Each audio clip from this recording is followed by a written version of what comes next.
Mr. Hornby, are you personally culpable, or is it essentially bad luck that leads you to be facing the music for your industry today? In other words, are there bankers out there who are thinking at the moment, there but for the grace of God go I? I've already said that on behalf of the board, we accept full responsibility for and have apologised for the events that have taken place, so please do not in any way suggest that I'm trying to avoid personal responsibility. I have been CEO for just over 2 years, and it is clear that in that time, within 8 to 9 months of taking over as chief executive, I was then faced with the collapse of wholesale markets and followed by the events on Northern Rock. So it has been a extremely stressful time, and we have spent, with huge support from Dennis and the board, we've spent that entire 2 years trying to make sure three things. First of all, that we cut asset growth at speed. I'm interested in the question of whether, in fact, it could, if cards have gone slightly differently, if there could have been others here rather than you facing the music, or whether you're particularly personally culpable. Oh, I don't feel I am particularly personally culpable. Well, thank you. Sir Fred Goodwin, I mean, how much worse could it have been at RBS if you hadn't been in charge? Well, I think I fully accept my responsibility in the matter that we're talking about. I would imagine that, to your question, that there are others out there who think, but for the grace of God. It was a fact, and it's all the more numbing that after a rights issue right through until the middle of September, we were moving forward positively. It was post-Lehman's that the collapse in confidence, the collapse in markets just came round and hit us, and we were caught at that point. It was very sudden and very sharp. Could it have happened to others? I keep hearing about the requirement for brilliance. We need to attract, and people keep telling me all the time, we need to attract the most brilliant. Are there people out there who are more brilliant who could have done a better job than you with RBS? There may well be. It would seem unreasonable for me to conclude that there weren't. But at the time, we felt that the rights issue had got the group back on track. It had dealt with the capital issue. We were moving forward. We had published our interim results. The world stopped. The funding markets came to a complete halt post Lehman's, and it was a crisis of confidence that brought us to the table. What it seems to lots of people is that when things go into a downward spiral, then this extra brilliance for which huge amounts of money has to be paid seems to have less relevance. Therefore, why has it got relevance in terms of how things go forward in terms of remuneration? I mean, let me be precise. I mean, is your pension linked to the share value of the bank? No, my share schemes are linked to the share price of the bank, and my shareholding. No, but is your pension? I mean, many pensioners in this country have seen their pension go down because share values have gone down. Is your pension going down because it's linked to the share value No, because I'm in a defined benefit pension scheme. Well, it's a good job though, isn't it? Because the share value has gone down from 550 to around 20 pence. Shouldn't it be? Shouldn't it be linked? Shouldn't your pension? Well, the pension. Shouldn't your pension be linked to the share value of the business that you ran? No. Wouldn't that be fair? No, because pension schemes are not generally allowed to invest in the company which is providing them. No, but as a principle, wouldn't it be fair that your pension, which is quoted as being rather a high pension pot, over 8 million I've seen quoted, wouldn't it be fair to other pensioners in Britain that your pension is linked to the share value of the bank that you ran? No, my pension is the same as everyone else in the bank who's in a defined benefit pension scheme. It's the same as, it's determined in the same way as anyone else and anywhere else who's in a defined benefit pension scheme. My linking to the performance, I'm not seeking to not be linked to the share price performance of the bank. That was achieved through the shareholding, in which I've lost a lot of money. It was achieved through the medium and long-term incentive plans, in which I have lost a lot of money. The value of between the end of 2007 and now, I would estimate I've lost somewhere in the region of over £5 million in the decline in value on shares that I put into the company. I bought shares on the day we completed the ABN AMRO transaction, more Yeah. than a year's salary. So the decline in share price in RBS has affected me. I'm not complaining, but it is highly germane to this conversation. But my pension is not linked. No, but you don't appear to have done too badly out of the last 8 years. I mean, I would be tempted, considering that your bank originated in Tudor times, to ask what Henry VIII would have done to you. But instead, I want to ask Mr. Hornby, what's the average age of HBOS staff? The average age Yes. would be I believe in the low 40s. And what's the average number of years service of HBOS staff? Well, that's changing according to the different divisions through the different mergers. But the average age has been, the average service level has been around 10 years.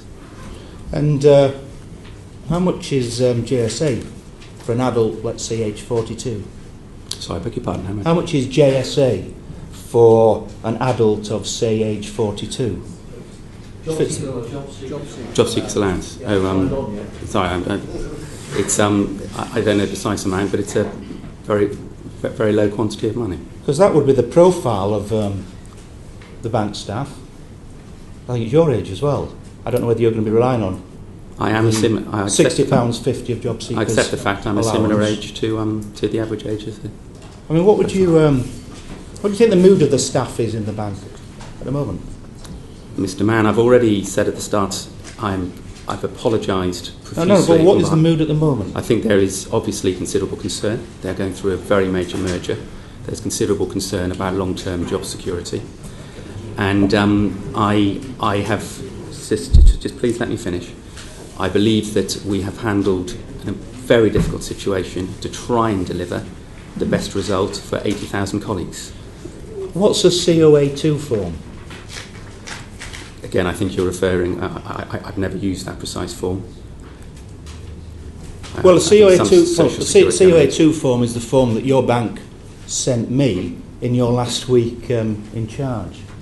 It sent me it. I'm a customer 40 years. And it sent me it, change of address. I'll change of address form. But I've not changed my address. It then sent me the bank account of a Mr. and Mrs. John Mann. But it wasn't my bank account, somebody else's bank account. I put it to you that there's a bit of a meltdown. I apologise I apologise for that mistake, Mr. Mann. In terms of the morale of the staff. Isn't it true that yesterday, in an internal staff review, that over half the staff, speaking to their own management, said they were demotivated, and that 82% of the staff said they were worried for their jobs? Mr. Mann, it would be extraordinary, which is why we laid it out in our submission. It would be extraordinary if there this had not been caused demotivation. It's been extremely difficult 12 months for our staff. But it's extraordinary. They've gone through, please let me finish, they've gone through extreme concern. They have gone through a major merger. They are waiting to see how their job situation pans out over the course of the next 2 years. All I would say is I believe profoundly that the deal with Lloyds TSB provides the best solution possible in the very difficult circumstances. And I hope, and I believe to be the case, that morale will improve over the course of the next 2 years. If you look at the history of HBOS, good staff morale has been a very, what staff tell me? I mean, you told them in the 2 years you were in charge, we are a safe bank. It's what my mother told me 40 years ago. Join the Halifax. It's a safe building society. That's what you said. You said repeatedly in the last 2 years to staff, we are a safe bank. What staff are writing now and saying is, quote, I have felt so ashamed to work for the Halifax. It has now hit home that many of us will lose our jobs, and that the name of the Halifax, which me and you grew up with, will be erased from the high street, and many, many, many more. It's not surprising that they can't manage to get the bank accounts of someone like me right in that situation, isn't it? I agree entirely. I think colleagues have been through a horribly stressful period. And isn't the thing that really annoys them? I know from the letters I've seen that you're still being paid, aren't you? Is it 60,000 a month? Mr. Mann, I have a short-term consultancy arrangement with Lloyds TSB, which can I just stress, which Lloyds TSB asked me to do. I've already agreed with Eric. 60,000 a month? That is correct. Which would be 36 of the low-paid staff jobs in the bank. So my staff are angry at you, I think. 36 of them could be paid each year out of that money. And the question I think they're asking is, considering the failure, why is failure being rewarded? Why are you still getting this money? Is it to cut their jobs? Can I just say three things? Firstly, that I've already agreed with Lloyds TSB this arrangement will not last for more than 3 months.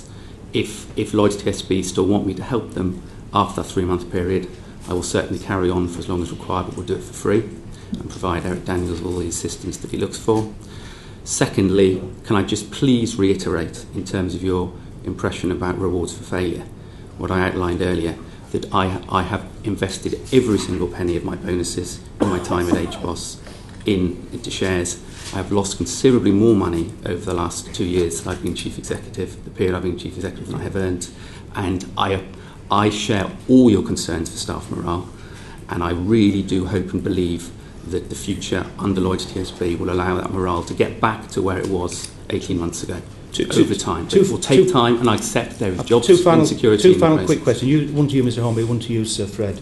Mr. Hornby, in your final year, one of your branches handed out a cabbage to staff who were not deemed to be performing well. And is that a suitable epitaph on your time in charge? I think you're referring to an incident a couple of years ago, but I thought that was a very unfortunate incident that we followed up internally. And Sir Fred, you're perhaps taking in the public eye, in the media, even much higher hitting than anyone on this. And this is naturally to get to you. I'm interested in the culture. Is it that you're an aberration? Is it that you're someone with a different moral compass in terms of what motivates you? Or, in your view, is your integrity and your ethics representative of the trade and profession of bankers? I think, reflecting on everything that's happened, there's cause to question some of the judgments that we've made and and that's reflected in how things have turned out. I'm not aware of a basis for questioning my integrity as a result of it all, and I could not be more sorry about what's happened. I'm not going to go back through all of that again, but I've invested a lot in RBS, and I don't mean financially, over a very long period of time, and it's of great distress to me to see what particularly my colleagues are going through. I don't diminish customers and shareholders as well, but my colleagues. So you are representative of the British Bank. I think we move on now, John, on that point.